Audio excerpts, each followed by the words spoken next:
There's not one guy, one person in the history of this program that's bigger than the program. What's better than this? Guys being dudes. Ooh, what's up and welcome into episode number 34 of the Program Guys podcast. My name is Mason Prince, joined with you as always by Ryan Tyson, Mark Hall, Matt Gann, Patrick Hertzberger. Today is Thursday, September 1st. Be sure to like, subscribe on our YouTube channel, Program Guys Podcast. You can find us there. Help us get to 1,000 subs by the end of the 2022 calendar.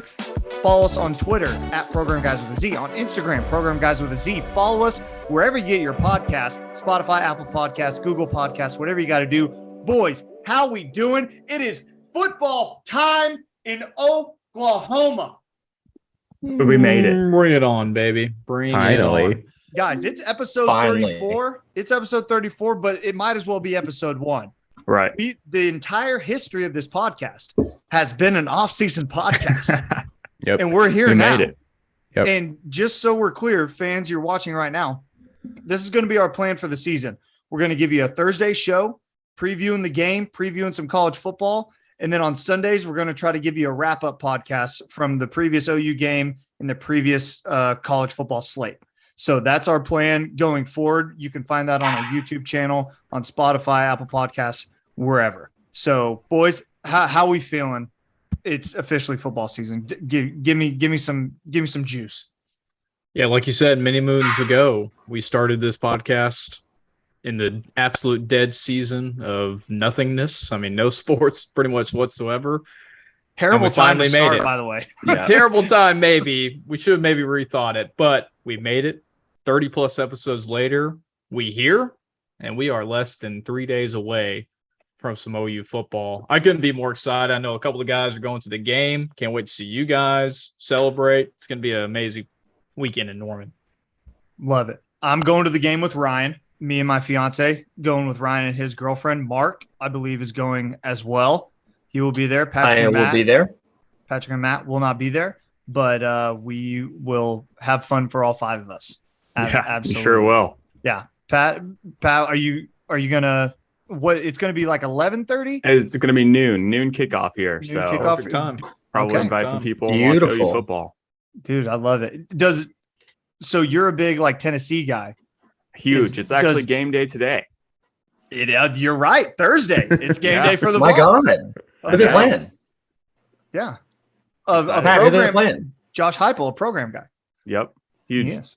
Yeah. I mean, not anymore, but it's fine. All right. He doesn't really like us anymore. Guys, let's get straight to it. We got a lot to cover. We're going to dive into this OU Utep game, but first I want to talk about something. We had the depth chart come out for the Oklahoma Sooners, and we saw where the guys stack up, or how these coaches think they're going to stack up in terms of starters, backups, all that stuff. Did any of that surprise you? We can open up the floor here. Did any of those depth chart guys surprise you? Yeah, I think something that stands out to me is what we were kind of talking about was the cornerbacks, right? Of who's going to be able to rotate, who's going to step in. Mason, I know you called it out. Woody Washington on one side, who's going to be the other guy? And kind of maybe out of surprise, maybe we just haven't talked about enough, but Jaden Davis on top of the depth chart in front of DJ Graham, in front of Joshua Eaton, guys who had good playing time last year. So I'm not sure how much Davis did play, but he's on the top of the depth chart for a reason. I'm not sure if he'll continue to be kind of, hey, who's playing the best? Okay, next man's up. Let's just test it out.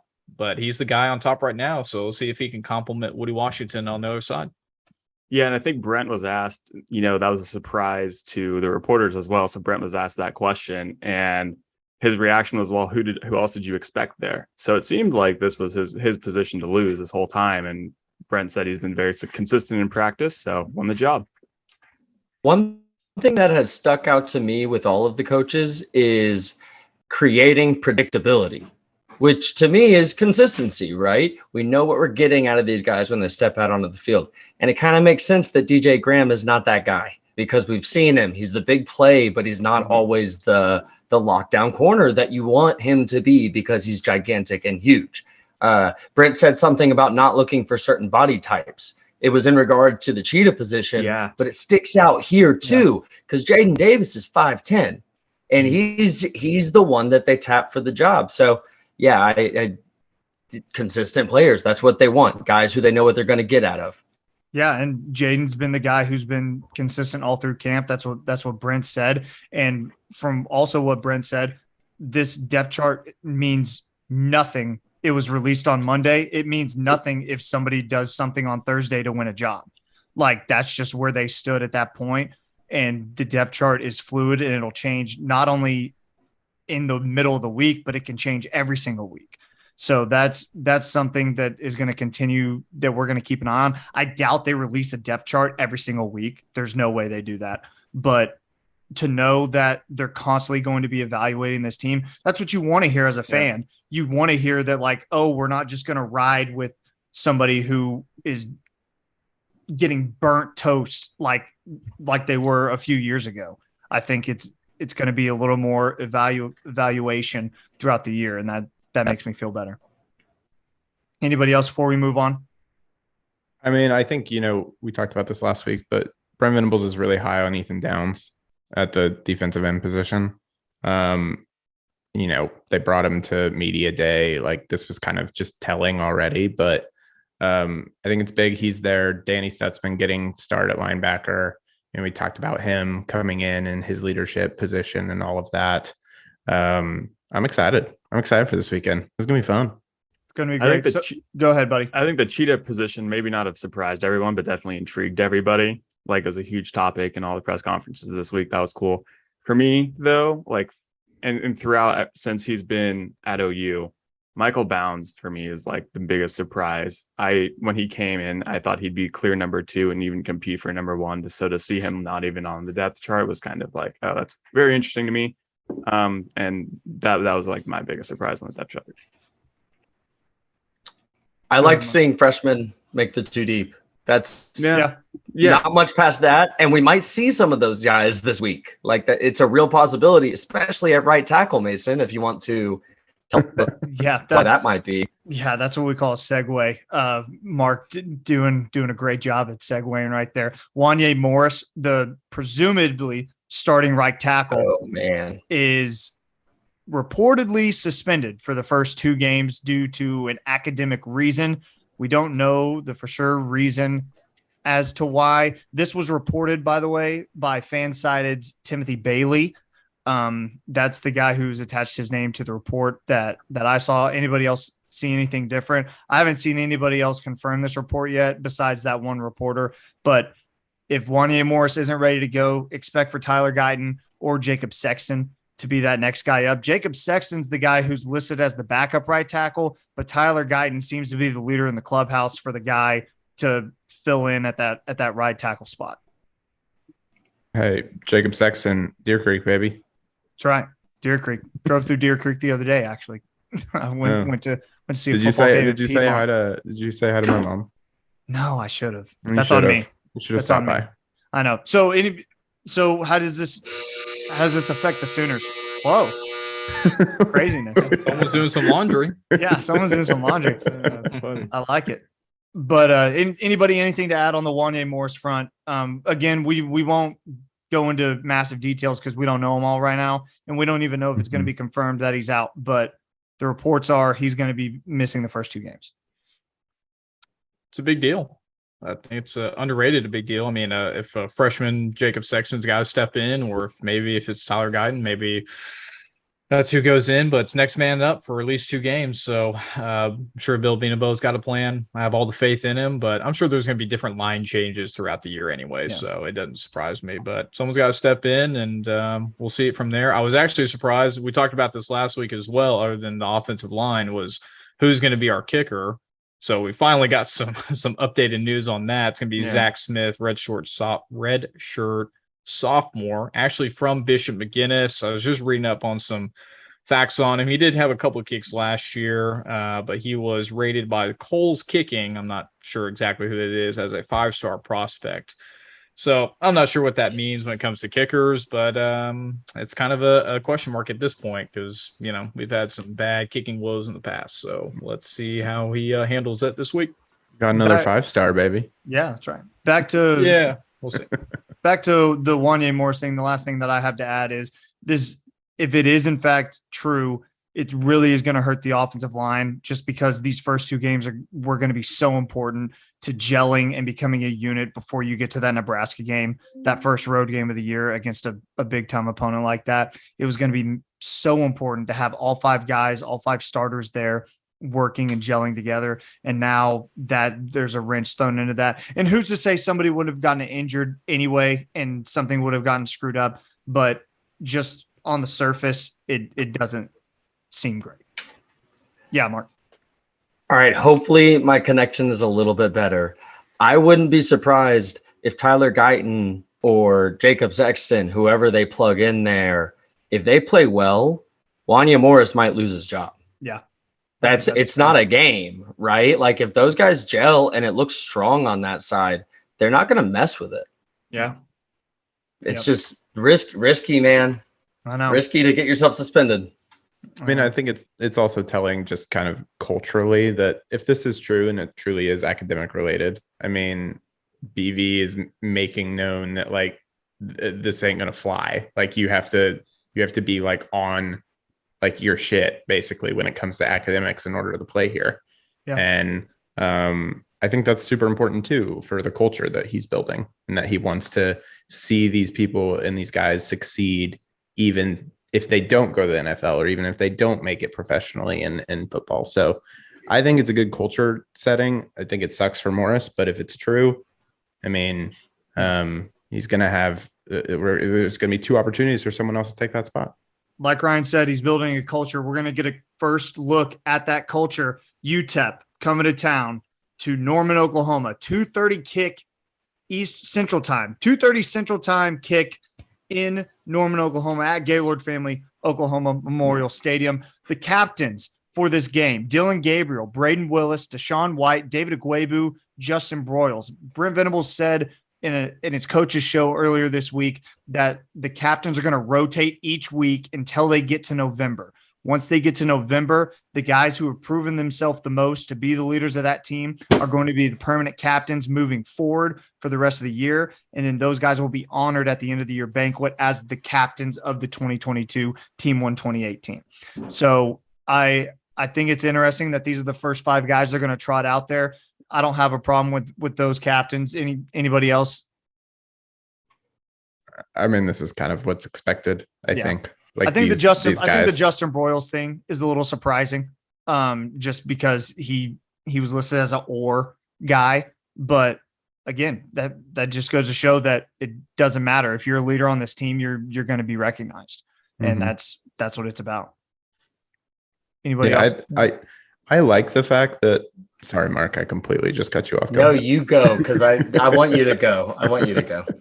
I just love the fact that I think you can take this 2 ways, right? I think you can either love the fact that they're changing or be like, oh my gosh, pick somebody, like make something like known. But like we've been saying our entire year and the entire podcast since we've started, we haven't seen this team play yet. We haven't seen the coaches coach yet. We haven't seen what this dynamic is going to be.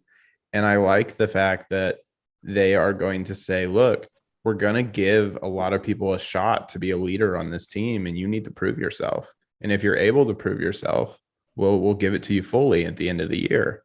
So it's like, I just feel like there's so much more involvement with the coaches and the players, and that they're actually like working together as a team, at least from the outside looking in, than we've seen in the past. Perfect. Mark, go ahead. Pat, Matt, do y'all have any thoughts on this? Go ahead. I was just going to say, I talked about it last week. We were having a little bit of a linebacker debate between Danny and David Owegbu, and I called out that I believe David should be it. Obviously, these guys have been chosen throughout spring and fall camp for a reason to be captain of the first game. So I'm glad David is there on the linebacker side. I think it's really their jobs or their captainship to lose at this point, as long as they keep performing and practicing the way they are. So really glad to see David on that list. I hope he continues that, because that just shows he is going to be the captain or the QB of the defense. So glad to see he was on there. This weekly change until November is kind of the goofiest thing I've ever heard. It's just, and you guys know I love Brent. I kneel at the altar of Brent Venables. When he was asked about it in his interview the other day, it seemed like he hadn't really thought about the process very much yet. And he sort of explained his selection process, how he was going to choose people. And then it was asked if he would choose or if there would be a team vote. And he said there would be a team vote. And I think that this is what came out of having to justify both sides of that. I mean, sure, let people get their shine throughout the year. That's cool. But then, like, also name some captains. I don't know. It's weird to me. It's weird to me. This like permanent captaincy later. So what if Justin Broyles doesn't get it this week, or after this week, then he was a 1 week captain on a team for whom being a captain matters. It just doesn't, there's only shine for so many people now. Yeah. Yeah, and imagine like if Braden Willis starts playing poorly and gets beat out and then loses his captaincy on top of that. That's like two mental aspects that he has to get over, not just, hey, I lost my starting spot. So it's kind of interesting there. I completely disagree with that, Pat. I'm sorry. I think that is like a motivator. To me, that is a motivator. BV has basically said this entire time, you come to play for this school, we have certain expectations. And if you're not able to meet those expectations, you're not going to be in it. And but everyone's human. Everyone's going to have a bad week. If he has a bad week and loses his starting or his captaincy too, I think that hurts a player more than, hey, we're behind you. Even though you had a bad couple of weeks, you're still my captain, because it is two different things. But I could see it takes two very, very bad weeks for a starting tight end. No, not if to they change lose. Every week. Not if they're going to change it. They're not the leadership position he holds over the rest of the roster. But I think Mark, I'm agreeing with you that I don't like it now. Why aren't you? No, on my side? I know. I'm just saying because I'm a process guy, and this process is just funky and weird. And I agree. I just think it's weird for a different reason. Sure. So but Pat, two sides of one good coin here, baby. Exactly. He's setting the expectation that it will change. So I don't think I'm not necessarily sure if until November we should look at this like a performance thing. I don't know. And maybe that's to Mark's point. You don't know the variables that go into the equation, right? Yeah. But if you're Justin Broyles, are you going to pretend to be someone else for the next couple weeks, just trying to keep this thing? I don't know, but I don't know. We don't know the communication that's been in there. So maybe he's got 20, 25 people that he's I can see you taking over his leadership spot. Prove it. Okay. Let's, Mason's we're gonna move on. We're gonna move on. That's fair. Because we got a football game to talk about, guys. The Utep Miners coming to town. I got an OU at a 32.5 point favorite, according to ESPN. That's on our ESPN Pick'em page. Pat, talk to the people about the Pick'em page. Yes, Pick'em page. Everyone sign up for our Pick'em page. We've been tweeting out the link at you. You will be able to sign up, make an account like an ESPN fantasy account. And every week, ESPN is going to give you about 10 games to choose from. And you will be picking which team you think is going to win. And on top of that, cover. Just cover. And top win and cover. Okay. Well, cover. But if you lose, you can still cover. That's true. We're playing spreads because we know our stuff, people. Right. That's absolutely. Right. That's right. So make your picks this week. Be sure to get them in. OU is one of those picks that you can make at minus 32.5. That's who I picked. I got OU to cover this game. Let's talk a little bit about the game itself. They're the UTEP Miners. They played a game last week against North Texas. They lost at home in El Paso 31-13. They didn't look great in that game. I watched the highlights. They don't look like an impressive team. Anybody have anything to add about UTEP that kind of sticks out to you? I know Mark's watched a little bit of them, but just to me, I think their quarterback, Gavin Hardison, looks athletic. He made some mistakes. Their offensive line doesn't look that good either, but they do have two wide receivers, Tyron Smith and Ronaldo Flores, two receivers who went over 120 yards last week in receiving. So those are two guys that you're going to have to be on the lookout for. Yeah, I think they were being respectful when they were talking about El Paso, but I think we cover. Life's too short to take the under here. I think we're going to crush them. But interesting thing about Gavin, their quarterback, averaged 9 yards per passing attempt last year, which is very few quarterbacks did that. And then on the defensive end of it, I think they averaged only 5.5 yards against them. Mm-hmm. So, these are some cool things to look at. See if we can keep those. Obviously, we're going to crush their defensive average, but their passing yard average, that's impressive. Can we defend the long balls and how we're going to do there? I think I'm excited to watch that. Mark? Yes. Or Matt? Go ahead. Somebody. Yeah, I was just going to say. No, go ahead, Matt. Mark, you always taught me to don't play the game, just play the numbers, right? I am absolutely covering this bad boy that OU gets. So you said, is it 32 or 34? I can't remember. 32 and a half. You are covering this bad boy? Y'all got everyone needs to learn their betting words. Everyone covering it. They will win. They will win by more than 32 and a half points. They'll win by more than 32 and a half points. Whatever. Anyways, I saw the highlights of the El Paso and North Texas, and it was actually tied. It was 14-13 at halftime, so it wasn't a complete blowout. No. So let's just take that in perspective. They just didn't score a single point in the second half, but they still had over 400 yards of offense, and 250 of it came from those two wide receivers that you mentioned. One guy is 5'7", 180, and another guy's 5'11", 205. So two unique styles of wide receiver. Let's see if the quarterbacks can cover these guys, because OU is going to get up early. They're going to have to throw the football. So I'm really interested to see if these cornerbacks can cover for a good amount of time, because, listen, we're going to be up by so much. They're going to abandon the run game. They're going to have to toss it over the yard. Let's see what these cornerbacks are made of. UTEP allowed 163 yards on the ground last Saturday. So I think it's going to be really interesting to see how Eric Gray and Marcus Major are used in this game. Do you go from the jump, attack with the run, or do you try to have some explosive plays to start the game and get up big? I think Jeff Levy's more inclined to get the run game started first before the pass game, but that's just me. Anybody else, anything to add about UTEP? Guys, I looked up a lot of stuff about UTEP. I want to hear it.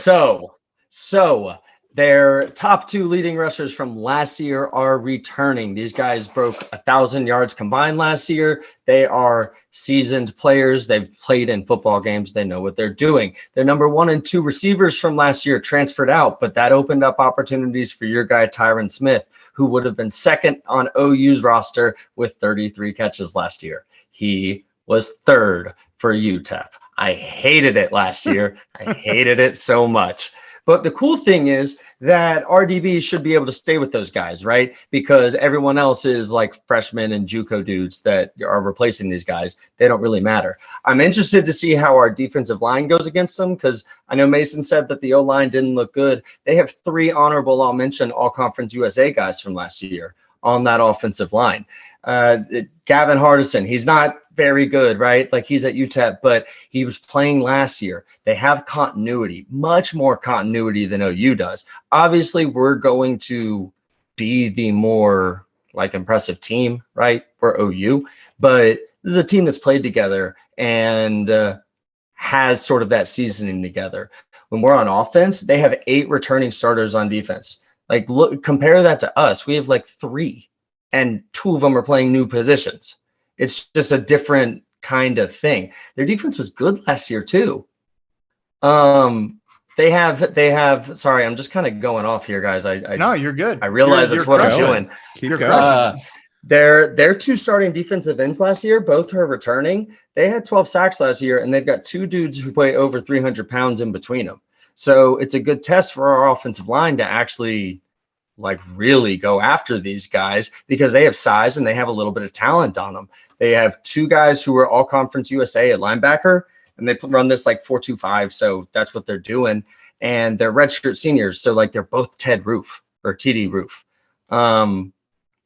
Corners are corners, DBs are DBs. We're going to beat these guys, but I think it's a good first game. It's a lot better than some of the first games we've had in the past.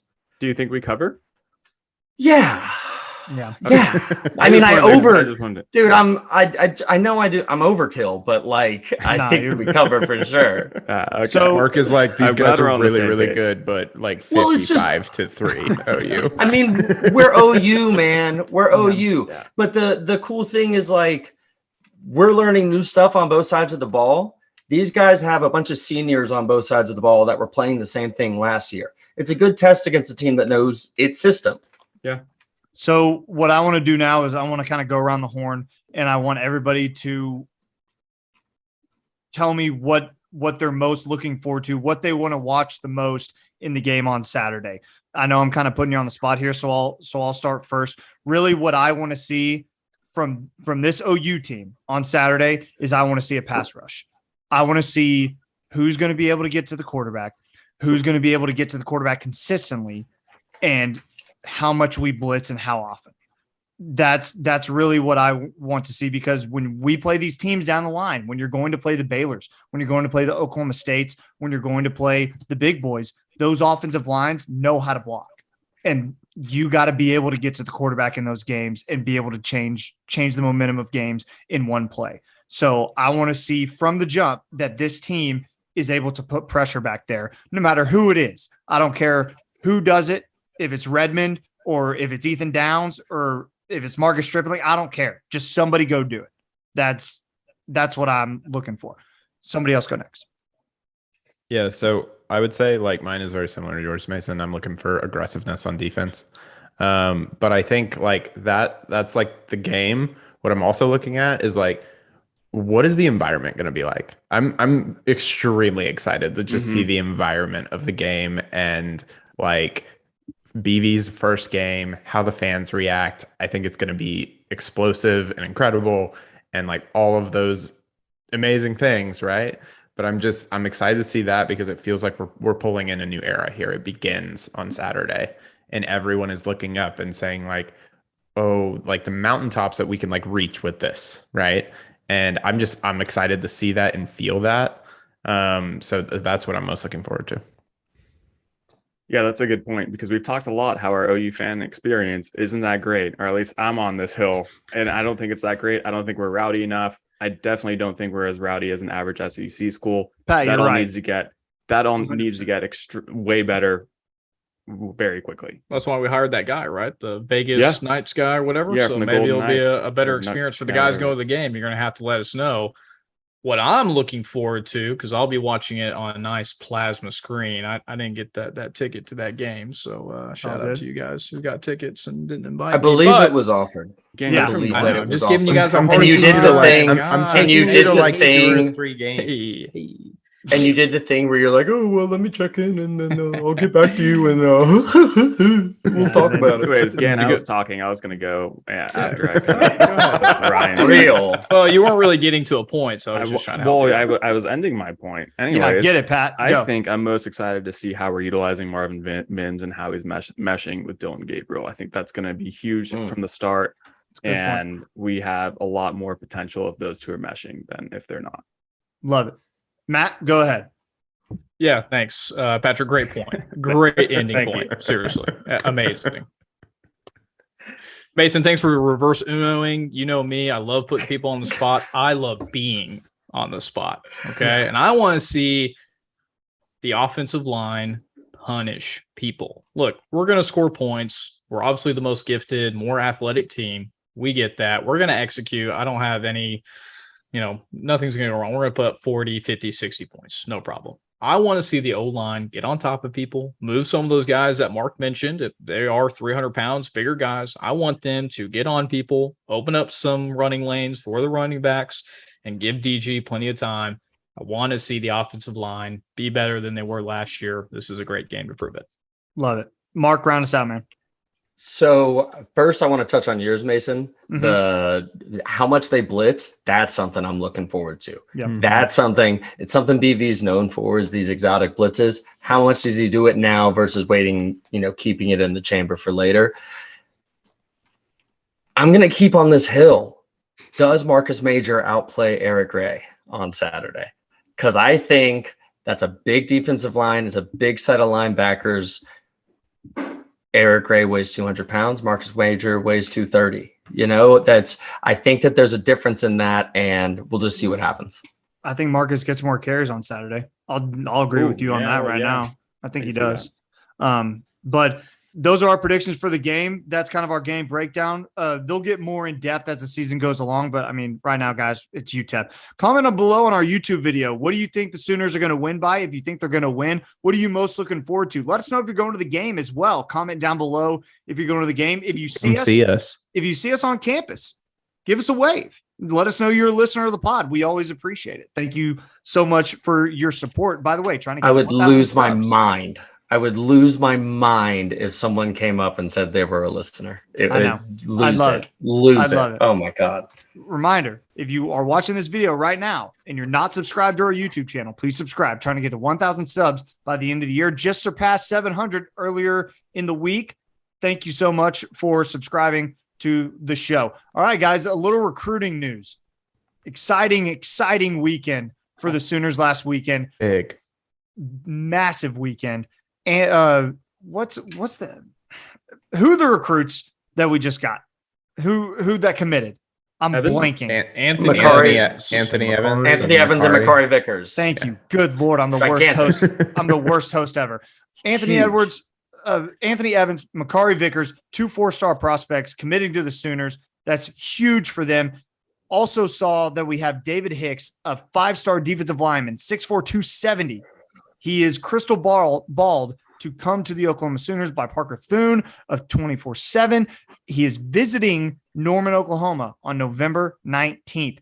That would be another massive get for Todd Bates and the defensive staff if they're able to get David Hicks. Guys, the recruiting train keeps on rolling, man. I don't know how much more you could say about this than just people buy into what these guys are selling. Yeah, Number four, right? That Yes. moved us to number 4. Okay. Hicks was crystal balled to OU by Parker, by Brandon Drum, and by Steve Wiltfong, who's their director of national recruiting. That one, man, he got Fonged on him. It is awesome. It is awesome to have Fong in there. The other one, man, Anthony Evans. Like we'd been kind of expecting the Makari Vickers one. The crystal balls had been out there for a while. Anthony Evans was all in on Georgia, and OU just never stopped. They never stopped. And if it was any other situation, we'd be calling the police. But they kept on convincing them, and they turned a no into a yes. And suddenly we've got Anthony Evans and Jaquez Petaway in the same class. Those dudes are game breakers. One of them is Hollywood Brown at least, guaranteed. Yeah. And we get 2 of them. We get 2 shots at it. It's awesome. Did you guys see what Anthony said about like what made him choose OU over Georgia? Yeah, I did, but I want you to say it. I'm going to say it anyway. Jay Valai was like, "No, that's not the right move," and Anthony Evans was just like, "Okay," and just came to OU. Well, I got another good quote. I think will sum it up really well. I know Mark's big into quotes. Mark, I hope you'll appreciate this. This is from Anthony Evans talking to On3 Sam Spielman, something like that. I talk to Oklahoma every day. I have relationships with my position coach, the offensive coordinator, the head coach, everyone at Oklahoma. They all hit me up, and that's the biggest difference between Oklahoma and any other school. Wow. That pretty much sums it up what this huge. recruiting has been for us, why we're landing, why we're getting all these crystal balls. I think that just perfectly sums up exactly what he said. That's a monster quote. Go ahead, Pat. I need a towel. Yeah, I know he does. Pat, go ahead. No, this was big for me too with Gundy leaving. Just not knowing, if we were going to lose recruits here, especially in the wide receiver position, and we stole a recruit. Couldn't get better. Look, the biggest thing for me is people want to keep asking questions. How is OU going to adjust to SEC life? With the news today about the Big 12, it might be sooner rather than later adjusting to SEC life. But you go there. Josh McCuistion of Sooner Scoop said the day before Anthony's commitment that he was going to Georgia, and that's that. And then all of a sudden, this staff steals him. Do you know how hard it is to steal a recruit from the University of Georgia and Kirby Smart? That dude lives and breathes recruiting. He's the reigning national champion. He's arguably the best recruiter in the country. You went in and you took him from the defending national champions. That doesn't happen every day. That doesn't happen with the previous staff. Respectfully, it doesn't happen with Bob Stoops. This is something different that is going on with this staff, and it's beyond important. It's beyond program building. It's turning you into an SEC powerhouse right before your eyes, because you have to win these battles and you have to get these flips if you are going to compete on a year-to-year basis with these top dogs. There's a relentlessness. Yeah. That they keep pushing. If there's a small hole, they're going to make it a bigger hole. They're going to make it an opening, and they're going to go take your recruit because of exactly what Matt says. Everyone on the staff is in touch with you. Why in the world is Jay Valai talking to Anthony Evans about anything? Yeah, he's our quarterback coach. Yeah. Because it's OU. Yeah. Because it's OU. And this version of OU is just running differently. They are relentless about building relationships with these kids and showing them that it truly is going to be different here. And that's Brent Venables, man. That's Davos Swinney plus Bob Stoops plus Bill Snyder, all pooped out into one incredibly energetic man. And he's just built different and looks at it different. And we're so lucky we have him. Yeah. And he just runs stadium stairs all the time. So what a man. That was a great video. Yeah, What a he man. didn't come back down. But I will like to piggyback off Mason, what you tweeted to us earlier, Yeah, go which ahead. I think is also huge about OU being preparing for the SEC, right? We got the coaching staff we need. We can see that we're winning these recruiting battles, but our facilities have to be upgraded to SEC level, right? Yeah. They're not there. And the tweet that you sent earlier from Gabe Eichert that OU's looking for an architect firm for a new football facility up to $175 million. That is huge. That's what we have to do to continue to compete. We have to have facilities that meet the standards of what SEC is. And that's just not football. I know there's plenty of other sports also getting an upgrade. You love to see the investment in Oklahoma itself and its programs as we move towards the SEC. There's rumors of moving the track east of Jenkins right there. They're going to move the track to somewhere. I don't know where, but they're going to build a football only facility right there, turn the current football offices into an entire athletic department do-good center with mental health advocates and, therapists and massages and recovery and all that for the entire athletic department, not just for football. It'll just be located on that south end of the stadium. So Matt's completely right. The facilities are huge, and shout out to Gabe Eichert for breaking that news earlier today. We'll see what happens with that. Nothing confirmed yet, but $175 million goes a long way. And Thad Turnipseed is the mayor of Norman. Plain and simple. The guy's a boss. The devil works hard. Thad Turnipseed works harder. He's the governor of Oklahoma, man. Dude, I know. Does more than Kevin Stitt. We won't get political. Sorry about that. That's on me. We'll cut that. Mason, cut that. All right. Moving on to anybody Keep else? it Anything? in. Yeah, just Emeka. Really Yes, excited. thank you, 4-star Patrick. running back, or not? Sorry. Yeah, Emeka coming in. Just lost my train of thought completely. But That's all right. He was Okay, Pat. transferred Yeah, from go ahead. Washington. Transfer from Yeah, Washington. right. Into I the was portal getting you late, back on so the he won't be tracks. able to play this year. So is he playing this year or not? I don't think that's No, confirmed. he I don't won't think he be is. able to play this year. He just entered the portal late. I think he probably knew when he entered the portal, Yeah. this is a lost Yeah. year. It's just, hey, Northwest sucks. Yeah. Former 4-star running back from Texas who went to, go ahead, Pat. Alabama, Notre Dame, Georgia, and Ohio State wanted him. So I don't know how he ended up at Washington in the first place, but glad to have him now. No idea. Glad he's here. All right. Let us know below which recruit are you most excited about joining the Sooners. Comment down below on our YouTube channel. Tweet at us at Program Guys with a Z. Comment on our Instagram page as well, Program Guys with a Z. I'm getting better at posting to Instagram, people. Follow us on Instagram at Program Guys with a Z. I'm getting better, I promise. It's not as few and far between. Guys, full college football slate. Let's talk some games. You guys want to talk some games? Let's talk some games and we'll make some picks. First off, I want to start with probably what is the marquee game of the week, and that's Ohio State against Notre Dame.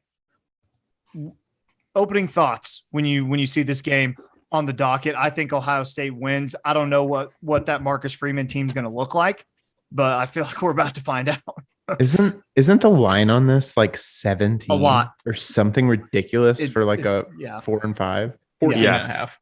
14 and a half. Yeah. Okay. Still kind of ridiculous. That's lot still of- high.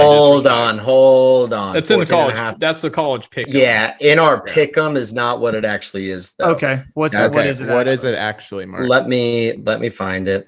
While he's finding it, I'll go ahead and say. No, I'm already got it. It's Okay. 17. It's 17. Yeah. So it's been bet That's from 14 and a half at insane. open to 17. Yeah, is it? Who you taking?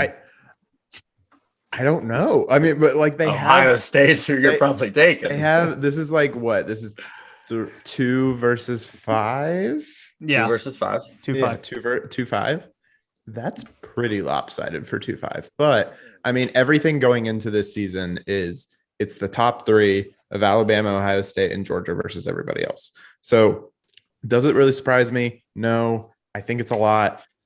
I don't know. But if Ohio State utilizes all their weapons and has all the talent that they do, and we don't know much about how this Marcus Freeman team is going to be, even though they're talented. I don't know. Ohio State's going to win, but I don't know if they can if they can win by 17 or more. Yeah, we've talked about with the rankings how team 4 through 9, anyone could get that 4th position spot. That's including Notre Dame. So I hope Ohio State just absolutely wrecks them and they win by 50. So Notre Dame's not in a position to go to the playoffs over us. That's what I'm hoping for. Look, I mean, Ohio State's really good. They're going to be really good. They're probably going to win the Big Ten. They'll probably be in the college football playoff when the year's said and done. I think 17 points in an opening weekend is a lot, especially against the number 5 team in the country. I understand Ohio State's at home. Notre Dame with a new head coach. I get it. I get all of those things. But those players buy into Marcus Freeman and they buy what he's selling. Now, Ohio State, you better be ready, is going to score 38 points. So do I think that Notre Dame? No. So you have to ask yourself, do I think Notre Dame can score 24? Yeah, I do. So Ohio State can win the game, but I think Notre Dame, I think that number is just too big for Ohio State to cover, even with that electric offense. That's where I'm at.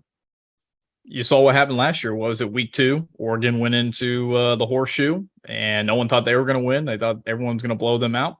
They ended up getting the victory in the horseshoe. So again, early in the season, your teams just are going to be a little bit rusty. You're trying to figure things out, just like OU's got to figure it out and this Saturday against Utep.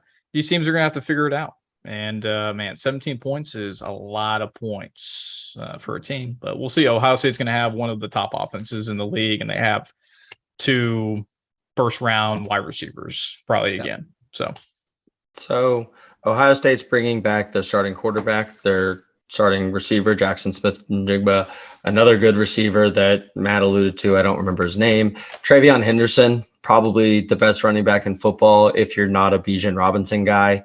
Yeah. And do you guys know, can you name a single Ohio State defensive player that was drafted last year? No. Because I can't, which means they're bringing guys back. I don't think this Ohio State team is going to need the 1 week ramp up here. I think that they're going to go out and handle their business. Also to be noted, Ohio State now has Oklahoma State's former defensive coordinator who people were in love with, Jim Knowles. So he is also at Ohio State. who trying to bolster that defense that wasn't up to snuff last year.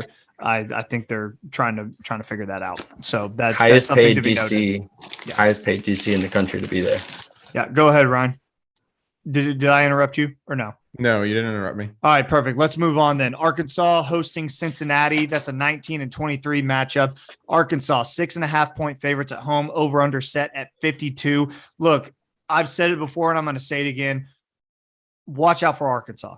Just watch out for them. Mark talked about all these guys returning. The Hogs are returning everyone. And there's always a saying that I hear big time analysts say is like, don't tell me who you're returning. Tell me the production you're returning. And Arkansas is returning all of their production. All of it. Except for Traylon Burks. Except for Traylon Burks. Whatever. I don't give a shit. Thank you, Mark. Thank you, I don't Mark. care. That was a good one. I know we were Best thinking the same thing, player. bud. That's Their fine. best player. I don't care. I'm telling you right now, watch out for Arkansas. They are going to be a problem in the SEC West. I'm not saying they're going to win, but they're going to give a lot of people some issues, and they're going to start with it right now by beating Cincinnati at home and cover. I think you're right. Yeah, I think Cincinnati lost even more than Arkansas did with Traylon Burks. They lost their best receiver. They lost future Falcons Hall of Famer Desmond Ridder. They lost Sauce Gardner. They lost Kobe Bryant on the other side of that defense. They lost a lot of guys. And to your point, Mason, everyone except for Traylon Burks is back. You know, KJ Jefferson's still that quarterback. And I don't know if that defense can really do anything. They lost their corners. Yeah, exactly. Yeah, they were the surprise team last year, Arkansas, right? With how well they played against some pretty top opponents. Like Mark said, Cincy losing, Desmond Ridder. I won't say he's future Hall of Famer. I think Marcus Mariota has something to say about that. But Cincinnati's lost too much. They're going to hog territory in Little Rock.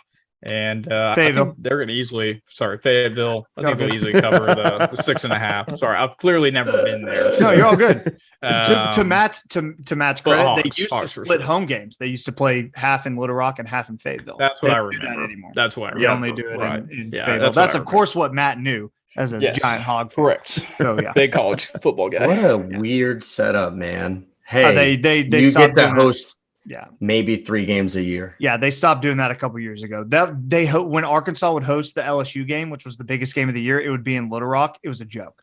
It was ridiculous. I would go to that game, and the stadium holds 50,000, but in Fayetteville they hold 80, and it's just like you lose, you lose so many ticket sales and everything. All right. Anybody else anything to add? Just Go ahead. One thing on the Cincinnati Arkansas game. I think you guys are all right.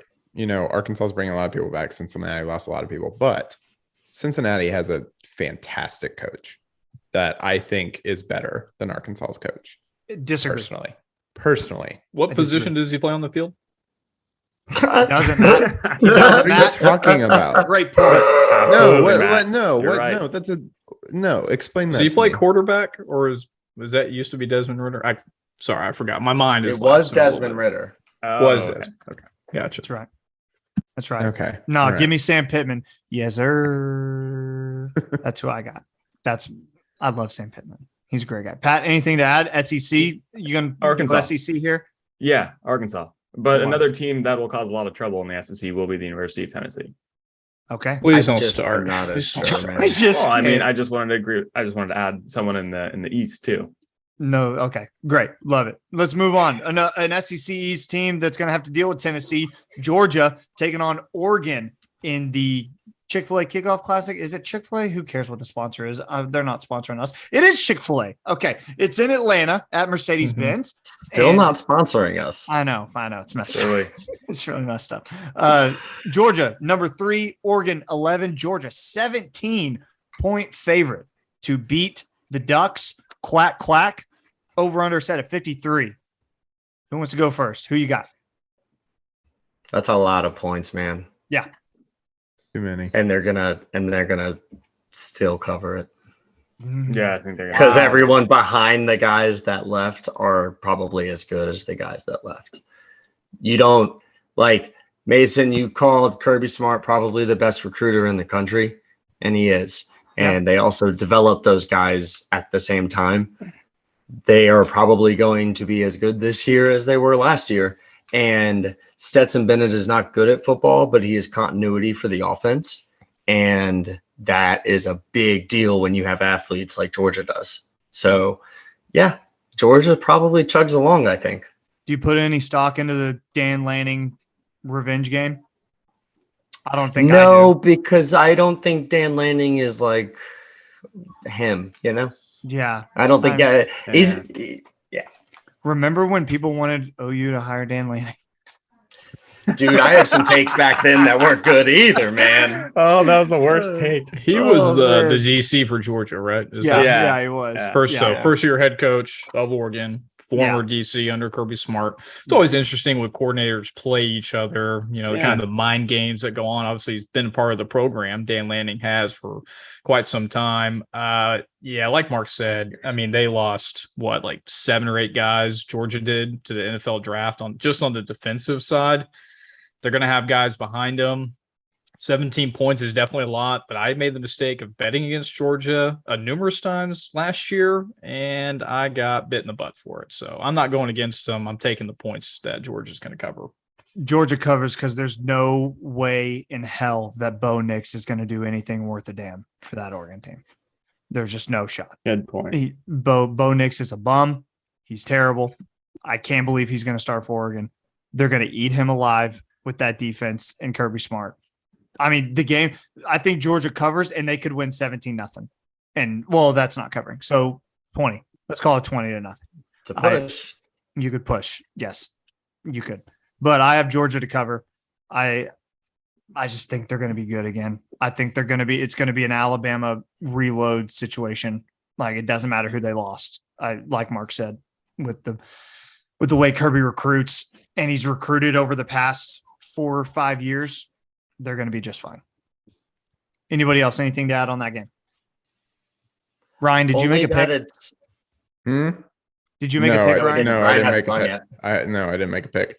I mean, Georgia's going to win the game. I don't think they cover. Okay. I think 17 is just too much. I mean, for the first game of the season, I think it's just too much. I think it's going to be closer than people think it is. I like it. I think there's going to be some excitement with Lanning in Oregon. I could be completely wrong. Everyone's right. Georgia is much more talented, but I just think there's something there, and 17 points is a lot. Great. Last one. Number 7, Utah in the swamp against Florida. Utah 3-point favorite, over under set at 51.5 as of now. I put this game in there just because I thought it was interesting to see what Utah is going to be on the road, because if they're going to be anything worth a darn, they win this game and they win it easily. Yeah. If they're the darlings that everybody wants us to believe they are in the Pac-12 and they got a shot at being in the playoff, they win this game and they don't have a problem doing it. So that's why I put this game on here. I think Utah wins and I think they cover, because if they don't talk to me about Utah again. I don't want to hear a word. I don't want to hear anything about it. Yeah, only talk to Mason about your USC takes when you want to talk Pac-12 if Utah loses. That's what he wants. I know. Yeah, Utah should win, and Utah should cover, right? It's the 3 points. If you don't win and it cover, then you are playing a tight game. Yeah. But it'll be interesting to see how quickly Utah gets on the board and how quickly their guys get settled. Gainesville will be an experience unlike any of the not returning starters have seen, right? So just an interesting thing to think of week 1. Yeah, I'm high on Utah this year. I think they win and cover. Okay. I mean, I hope Florida wins for the same logic I had for Ohio State and Notre Dame, because I think that Utah is one of those 4 through 9 teams this year. But yeah, we'll see. I don't know. This one's hard to choose. I'll go with Florida. Why not? It's different. Love it. Florida to cover, Patrick. Or are you taking Florida outright? To cover, but I mean, yeah. We're picking spreads. Yeah, it's fine. Don't worry about it. All right, Matt, give me your pick. Utes. They're returning their starting quarterback and the running back. Mark mentioned it, I think, a couple pods ago. That's all I need. They played really well in the Rose Bowl last year. I think that proved a lot to me with Ohio State, almost keeping up with them point from point. They got a lot of returning players on both sides of the ball. They're playing in the swamp, right? Yep. Yeah, they're going to the swamp. They're winning. They're covering way more than 3 points. This should be an easy game, like Mark said. That humidity might hit those Utes pretty hard. Yeah. After being in the mountains like that. Gainesville will be tough, man. It's hot as hell. Yeah, Yeah. it's not a fun time. All right. Be sure to comment down Hold below. on, before we Go. move on. Yes. If you're not throwing Ohio State and Georgia in an Oklahoma tease this week, don't talk to me about betting. Okay, I want automatic money. All right, come Yes. at me. Responsibly. We just need, Mark, we need like a section of the pod one week where you just go over vocab words for betting. So we just like, No, I just know need to talk to all of exactly y'all what we're about it. talking. Everyone else gets it. The listeners understand. Yeah, listeners. Yeah. get it. We have Comment- smart listeners, guys. Comment down below who of our picks that you think is going to cover or not cover. Let us know. And by the way, remember to sign up for that college football pick'em. You can have it on there on ESPN. We'll tweet out the link, and also I'll put the link in the description on this YouTube video down below. Some interesting picks on there. We got USC, the USC game, the Alabama game, the Texas game, a lot of games on there. So be sure to join. It'll be a whole lot of fun to watch that as the season goes on. All right, Ryan, no NFL Sunday. Give me something to watch on Sunday real quick. Okay. I'll give you something to watch real quick. All right. Love it. First OU game of the season, right? Most of us are wearing red today. I'm going to keep the red theme going, and we're going to talk about House of the Dragon on HBO. I teased this last week. At the time, I didn't think I would be on this episode, but here I am. And we're going to talk about it. We're going to talk about it. So You look great. hey, thanks, buddy. I really, really appreciate it. I got some sun this week. It was nice. Okay, so we're going to talk about House of the Dragon on HBO. It is a 10 episode first season. It's already been renewed for its second season. Most of you listening to this have probably heard of this show. It is the prequel, or one of the various prequels that are in development for Game of Thrones. Game of Thrones, if you don't know what that is, you have probably been living under a rock, but it was a very, very successful television show that was did you think that was funny, Mark? I got some jokes every once in a while. Good. I'm not as funny as Gan, but I try. Zinger. Anyway, prequel of Game of Thrones on HBO. The plot of this, well, let's start with who's starring in it. A lot of British actors, just like the original Game of Thrones. So Matt Smith, who I talked about on the pod last week, probably have seen him in Doctor Who, The Crown. Patty Considine is in it, who is a very, very good character actor. Eve Best, Millie Alcock, Emma Darcy, a lot of people you probably haven't heard of, and a lot of new actors.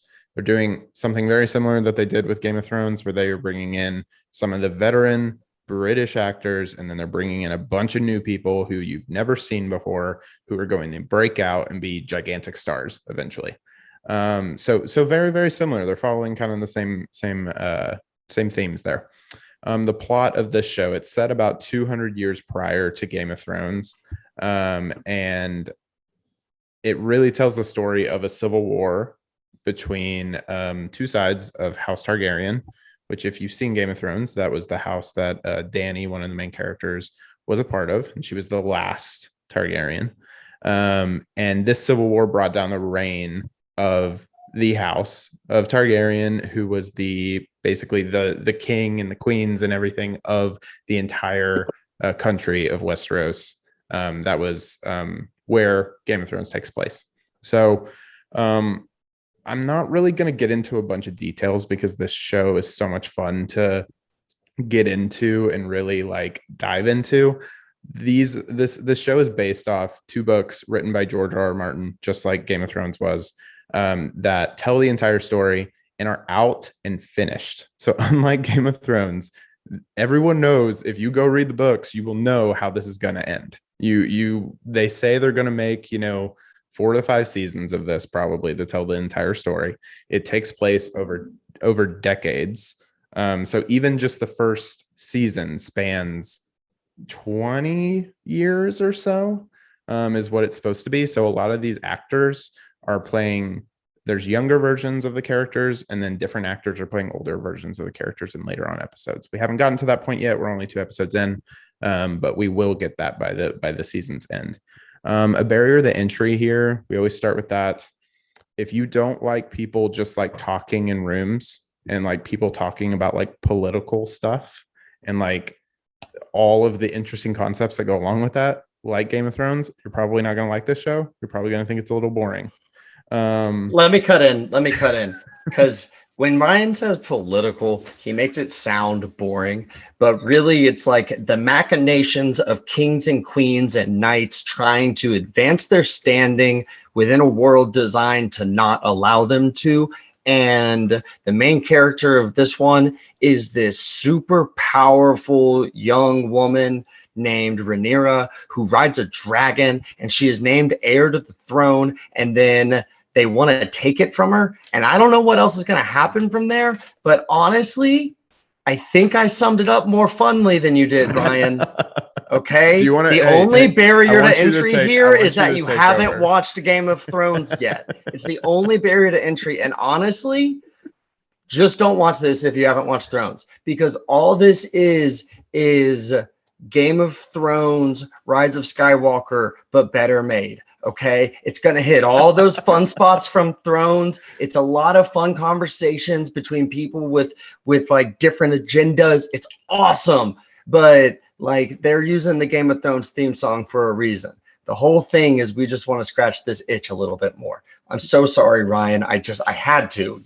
You said political jargon, and it's so much more than that. Do you want to finish the segment for me? No, I want you to take over, man. No. We gotta hurry. That incredible. We gotta hurry. Okay. Yes. Okay. All right. Mark is right. They're leaning heavily on nostalgia. That's true. But at the same time, these are all new characters.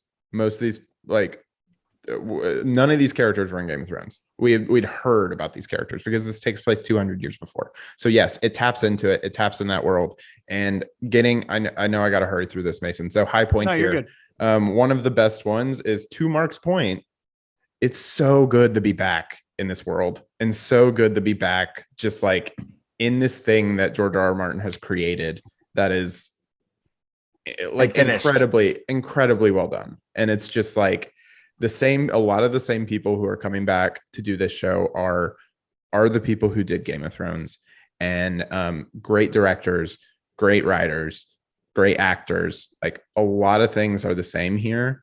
And they don't have to write their own ending. They don't have to write their own ending. And also, but we don't know exactly where they're going to go with it. Right. Like, and I mean that by they know the heavy story points, but there's ways that they can, expand on certain things in the book or compound things in the book, and that makes it exciting even for people who have read the book. So other high points here.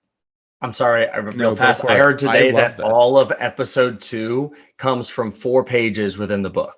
Yeah. So like they're expanding stuff, they're having fun with it, but you still know that they're going to get to the actual end point, which is unlike Game of Thrones. Yeah. Yeah. So the final couple things I want to say about this show is, it's a water cooler show.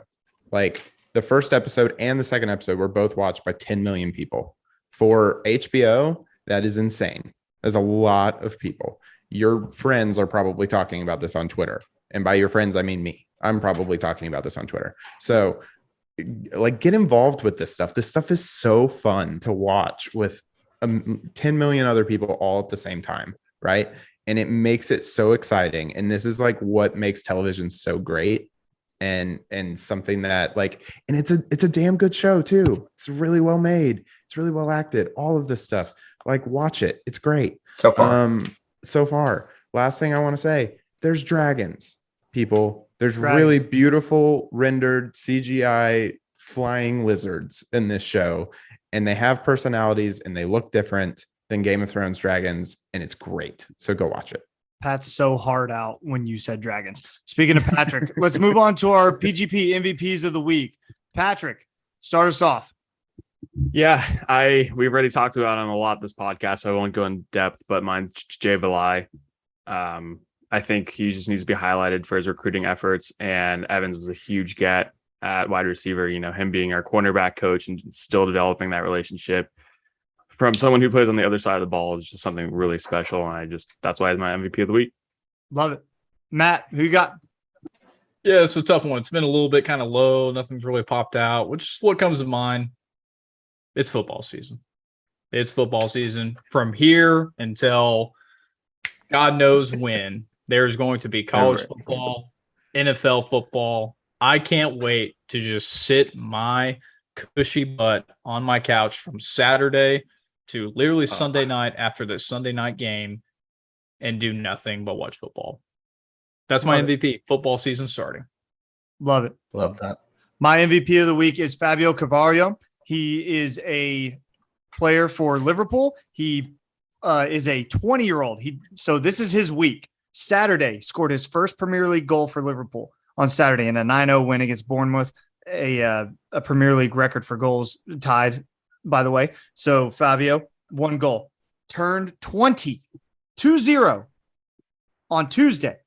And on Wednesday, scored a game winner against Newcastle in the 98th minute to win for Liverpool, who desperately needed a win in the Premier League. So shout out to Fabio. That is my PGP MVP of the week. All right, go ahead, Mark.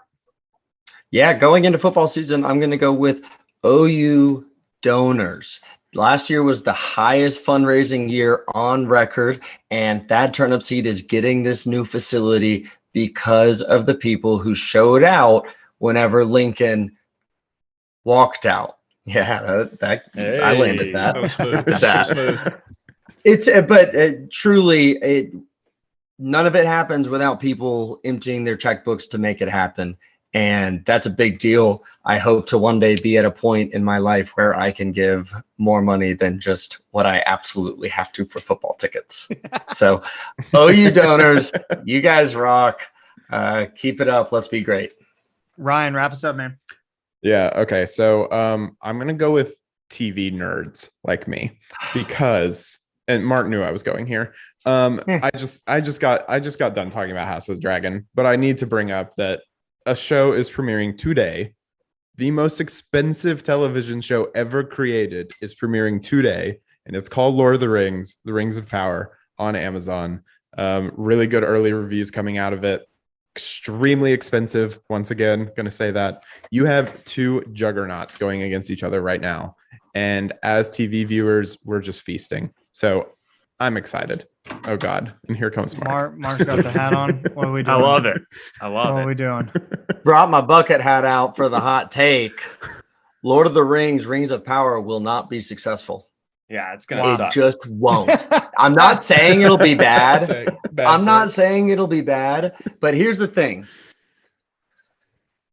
The Game of Thrones show puts us all back where we were in 2016 when Game of Thrones was good and we could just relive that forever, right? Rings of Power has to put us back in 2001 with no one returning, with nothing to draw on from that time, without it being in a weird, cheesy way. Oh, yeah? Yeah? Is Gandalf coming? Huh? Because if it's not Gandalf, no one else is showing up that you want to see. And the story is based on nothing that we have seen. That's what makes it fun, though. Is Gandalf Sure. Gan? And if you're you, Ryan, it's going to be a lot of fun. I think I have bandwidth for one nerdy fantasy show in my life, and Thrones took the spot. Okay. Thanks for letting me get the take off. Well, we'll see if you're right. I mean, Amazon's betting on this. Horrible take. So Yeah. I think you underestimate, and I've told you this, I think you underestimate people's love for Lord of the Rings. And I think you overestimate how much people want to watch dragons and shit. Love it. Be sure to let us know who your PGP MVP of the week is. Pat, I interrupted you. Go ahead. No, I know Where's the glasses? Have you always been wearing those? The whole No, he just No. I think Okay. it'd be fun to Just make put one prediction. I think it'd be fun if everyone makes one prediction. And the prediction is who scores first for the University of Oklahoma football this season. Ooh. And I'll go ahead and go first. Yeah. I'm thinking it's Dylan Gabriel. Okay. Quarterback Like drop. running. Yeah, quarterback drop. Okay. Yep. Okay. I think it's going to be a pass to Braden Willis. Okay. I think it's going to be a pass to Marvin Mims. Eric Gray rushing touchdown. Yeah, I was Who? thinking Eric Gray rushing touchdown. All right, cool. All right. There you have it. Comment down below who Good scores stuff, Pat. first. Who? Let us know on our YouTube channel. Be sure to like and subscribe on our YouTube channel, by the way. Trying to get to 1,000 subs before the end of the year. Guys, it's football season. We love having you here. We're going to see you again on Sunday. Be sure to join us on Sunday for our post-game show. We'll wrap up the UTEP game, talk about that game, and the college football slate as a whole as well. Be sure to follow us on Twitter at Program Guys with a Z, on Instagram, Program Guys with a Z, our Facebook page, Program Guys Podcast. However you get your podcast, leave us a 5-star rating and write us a good review. That's going to do it. Episode 34 is a wrap. Boomer freaking Sooner. Pat, take us out. Keep pushing it, baby.